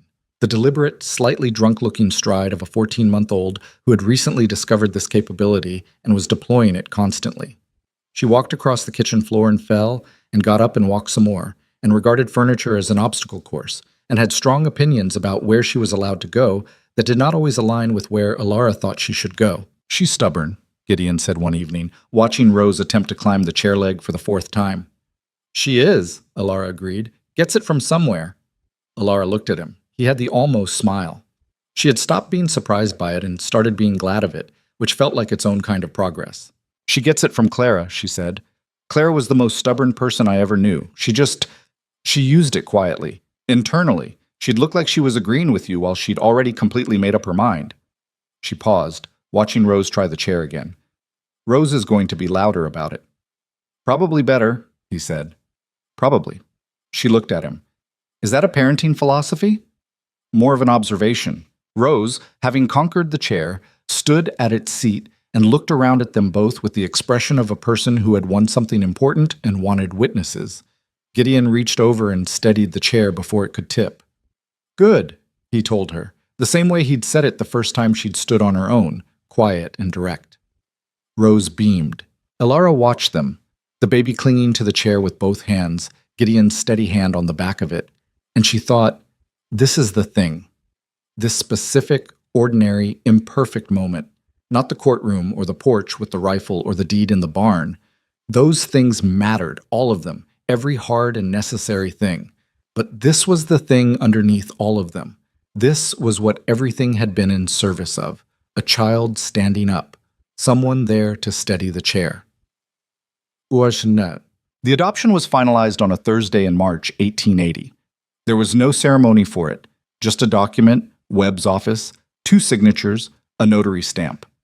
Rose sat on Alara's lap during the proceeding and tried to eat the corner of a paper on Webb's desk, and Webb gently retrieved his paper and gave her a wooden pen holder to gnaw on instead, and the whole business took 11 minutes. On the way out, standing on the boardwalk in the March wind with the finalized document in her hands, Alara stopped. She looked at it. At the names. Gideon James Hartwell and Alara Ruth Hartwell, adoptive parents of Rose Clara Hartwell. They'd added Clara's name as the middle name 2 weeks before the filing. It had been Gideon's suggestion, offered quietly one evening as they talked through the paperwork, and she had looked at him when he said it and not been able to speak for a moment. Rose Clara. "All right?" Gideon asked, beside her on the boardwalk. "Yes," she said. Yes." Rose was watching a dog across the street with enormous interest. The dog was unaware of being observed. "It's real," Alara said. She wasn't talking about the document exactly. She was talking about everything the document represented, the whole architecture of the last 16 months, every hard thing and quiet thing and chosen thing. "It's actually real. It's been real," he said. "The paper just caught up." She looked at him. She thought about the man at the train station who had looked at an unknown woman and an infant he'd never been told about and said, "You're both under my protection now," with the flatness of a man reporting a fact. She thought about what it had taken to believe that, what it had cost her, in old habits and old fears, to stop waiting for it to go hollow. It had never gone hollow. She was still waiting in some back corner of herself for the moment it would. She suspected she always would be, at least a little. That was the thing nobody told you about surviving damage.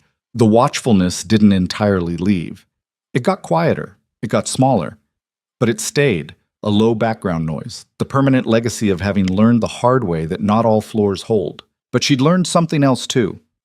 In this long, strange year, she'd learned the difference between the watchfulness that protected you and the watchfulness that just kept you away from everything good. She'd learned that trusting a person wasn't the same as trusting the universe to be fair. It was a much smaller and more specific thing. Not everything will be fine, but this particular man will do what he says he will do. Not faith in the abstract, but evidence accumulated one ordinary day at a time. She'd built something here. She hadn't started building it. She'd arrived with nothing, running from someone else's destruction, and she'd been handed the beginning of something by a stranger who'd kept his word. But she'd built it. Every morning she got up and worked, every hard conversation she didn't avoid, every time she'd been afraid and done the thing anyway, the letter to Margaret, the porch with the rifle, the witness stand, every jar of preserves and mended shirt and seed pushed into reluctant soil. You didn't build a life by waiting for it to be safe. You built it by showing up when it wasn't. She folded the adoption document and put it inside her coat, against her chest where it would stay warm. Let's go home, she said. Top at Spring came back to the Nebraska prairie the way it always did, reluctant and then all at once. The garden went in the first week of April. She knew what she was doing now, knew which end was dry and needed more space, knew the south wall trick for the tomatoes, knew to wait 3 days after the last frost instead of 2. Hector helped her expand it this year, taking down the old fence on the east side and adding another 8 feet of planting ground. Rose supervised from a blanket in the sun, 17 months old and extremely opinionated about everything, including gardening techniques she had no experience with. She pointed at things and made sounds of either approval or disapproval, and it was not always possible to tell which was which. She has opinions, Hector said. She does, Ilara said. She gets it from her aunt.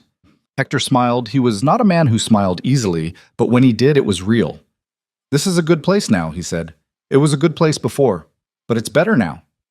She looked at the expanded garden, at the house with its repaired window frame, at the barn with its newer pale wood sections where Gideon had replaced the rotted boards last fall.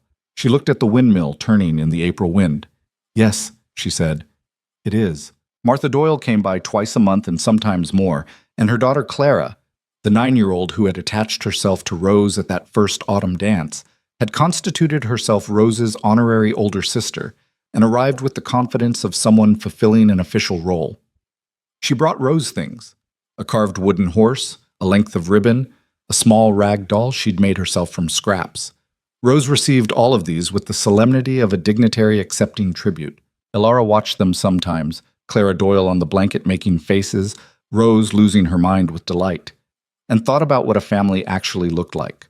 She'd grown up with a particular idea of it, the kind that came from one source and one bloodline and the same set of features recurring generation to generation.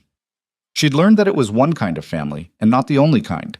The kind you built from the people who showed up, who planted themselves in your vicinity and stayed, who brought rag dolls and read letters, and drove 3 hours from town in November and stood in courtroom galleries and clapped when the right decision was made.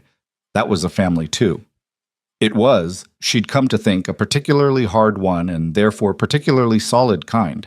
You didn't choose the family you were born into. You chose this kind. Every day you chose it. It was a Saturday evening in June, Rose asleep, Hector and Alma gone home, the summer light lasting long and golden over the prairie, when Gideon came and found her in the garden. She was doing nothing in particular, just standing there in the evening light looking at what had grown. The beans were up. The tomatoes were flowering against the south wall. The herbs she'd planted in a long row along the eastern edge were doing the thing she'd hoped they'd do, and she was absurdly pleased about it. He came and stood beside her and looked at it too. The beans are better this year, he said. I moved them 6 inches west. I remember. They stood there in the garden in the long June light, and the ranch was quiet around them, and the prairie beyond it was enormous in itself. And she thought about the October morning she'd looked out the train window at this landscape for the first time and thought, this is where the world runs out. She'd meant it as a fear. Standing here now, she understood it differently. Not where the world runs out, where it opens up, where there's enough space for a person to become something other than what they survived. I've been thinking about something, Gideon said. She looked at him. That's ominous. It's not ominous. The almost smile. I'd like to build another room onto the house. Off the east side, a proper one, not just the addition I've been thinking about for 3 years. Why now? He was quiet for a moment. Because I think we're going to need the space. She looked at him. He was looking at the house, not at her, with the expression of a man who had decided something and was presenting the conclusion rather than the reasoning. She knew that expression. She'd been learning it for over a year. Are you saying what I think you're saying? She said. I'm saying the house is too small. That's not what you're saying. He looked at her then, directly. Something in his face that was rarely visible. Not the warmth he kept private, but something underneath even that. Something that had been there for a long time and was only now deciding to be said. No, he said. It's not what I'm saying. She looked at him for a long moment. Outside, the evening light moved across the prairie grass, rippling like water.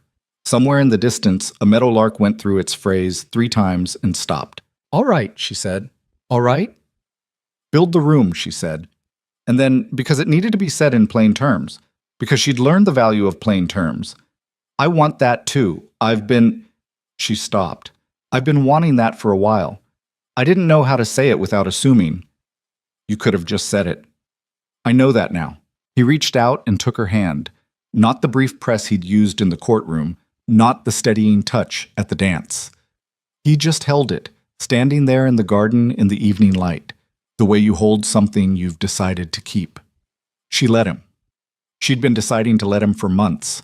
She just hadn't said it out loud yet. You're not easy to read, she told him. Neither are you. Fair, she said. The meadowlark started up again somewhere out in the grass. He built the room in August, with Hector's help and her own, and she turned out to be a better carpenter than she'd expected and a worse one than she'd hoped. She made mistakes. She measured wrong twice, and Gideon corrected her both times without comment beyond try it again, which was the right response. She got better. The room went up crooked on the south corner, and they had to take part of it down and redo it, which cost them 3 days and a quantity of frustration that she expressed, and he absorbed with the equanimity of a man used to things not going right the first time. The room was finished by the end of the month. It wasn't beautiful, but it was solid. She ran her hand along the window frame, plumb this time, correctly plumb, and felt something she recognized now. The particular satisfaction of having built something with your own hands, of having put something into the world that wasn't there before. It'll do, Gideon said, standing in the doorway. It'll do, she agreed. Rose ran through the new room 3 times in a row, for no reason except the pleasure of the running. There is something that people don't say enough about the life you build after the life that tried to break you. They talk about survival, they talk about starting over. They use words like healing and recovery, and they mean well, all of them. But those words carry an implication she'd come to resist. The implication that the goal is to get back to something, to return to a prior state, to become again the person you were before the damage. Alara Hartwell, in the fall of 1880, 2 years after she had stepped off a train in Kearney with a bruised jaw and a 4-month-old baby, and a terror she'd been carrying so long she'd almost stopped knowing it was there, she was not who she was before. She was not going to be who she was before. That woman was gone, dismantled by years of difficulty and one specific year of hard-won reconstruction, and she was not coming back, and that was not a tragedy. What she was instead was someone who knew things she hadn't known before. She knew how to read a man's silences. She knew how to plant a garden in dry soil and when to move things and what the south wall gave you. She knew that trust was built from evidence and not from hope, and that evidence accumulated slowly and that the accumulation was worth the slowness. She knew what her hands could build. She knew that courage wasn't the absence of fear. It was the rifle on the porch with fear running through you and your hands steady anyway. She knew that family was a verb, something you did every day, by choice, by the act of showing up. Rose turned 2 years old in August of 1880. They had a small gathering, Martha and her family, Hector and Alma Webb, who came and stayed an hour and gave Rose a small carved horse with an expression of a man who was deeply uncomfortable at children's celebrations but had come anyway. Rose received the carved horse with great seriousness and then hit it against the table 3 times and gave it to Alara to hold. Gideon had made a cake. He'd asked Alma to teach him, and she had, and the cake was uneven, and the icing had been applied with more enthusiasm than skill, and it was the best cake Alara had ever eaten, and she told him so. It's lopsided, he said. I know, she said. I love it. He looked at her for a moment, and the almost smile happened and deepened into something more than almost, and she filed that away in the place where she kept the things she wanted to remember. By the autumn of 1880, the ranch was doing well. Not extravagantly. It wasn't that kind of operation, wasn't built for that kind of scale, but solidly, with a steadiness that came from 2 years of consistent work and careful decisions, and the particular competence of people who paid attention to what was in front of them. Gideon had taken on a second hired hand, a young man from Kansas named Perry, who was 18 and worked like he had something to prove and learned things fast. The herd had grown. The winter supply was in well before first frost for the first time since Alara had arrived. She wrote to Margaret every month, and Margaret wrote back, and in Margaret's letters she could hear Clara sometimes. The particular way Margaret had absorbed her friend's voice over 17 years of closeness, the way it came through in turns of phrase and observations. It was not a sad thing. It was the way the dead stay in the living. Not haunting, just present. The way the people we love are always present in the ones who love them. One of Margaret's October letters mentioned that she had met someone, a widower, a schoolteacher, cautious and kind. She wrote about him the way a person writes about something they want and are afraid to want, with qualification, with hedging, with the careful distance of someone who has been hurt and is approaching something good with their hands out in front of them. Alara wrote back, "Let yourself want it. You know how to tell the difference between the real thing and the performance of it. Trust that." She sealed the letter and thought about who had given her that knowledge. Not anyone who'd said it directly. It had come from the accumulated evidence of 1 year on a Nebraska ranch, with a man who said what he meant and did what he said and built a cradle with a vine of leaves on the rail because he had extra time. The first snow of 1880 came on a night in late November, light and dry, covering the ground by morning in a thin white layer that made the ranch look like a drawing. Rose stood at the window in her nightgown and pressed her face against the glass and said, "Oh," in a very small, very serious voice, and then turned to Alara with enormous eyes. "Snow," Alara said. Rose turned back to the window. "Oh," she said again, as if confirming the information. Gideon came down from the loft and stood behind Alara looking at their daughter at the window. And the three of them stayed like that for a moment. Rose with her nose against the glass, Alara standing, Gideon behind her. And the morning was quiet and white and completely itself. This was the thing she would remember later. Not the courtroom, though she would remember that too. Not the porch with the rifle or the deed in the barn or even the evening in the garden with his hand around hers. She would remember all of those things, would carry them with her the way you carry the moments that made you who you are. But this she would remember most. The three of them at the window, the snow, the O of a 2-year-old discovering something the world had been keeping from her until now.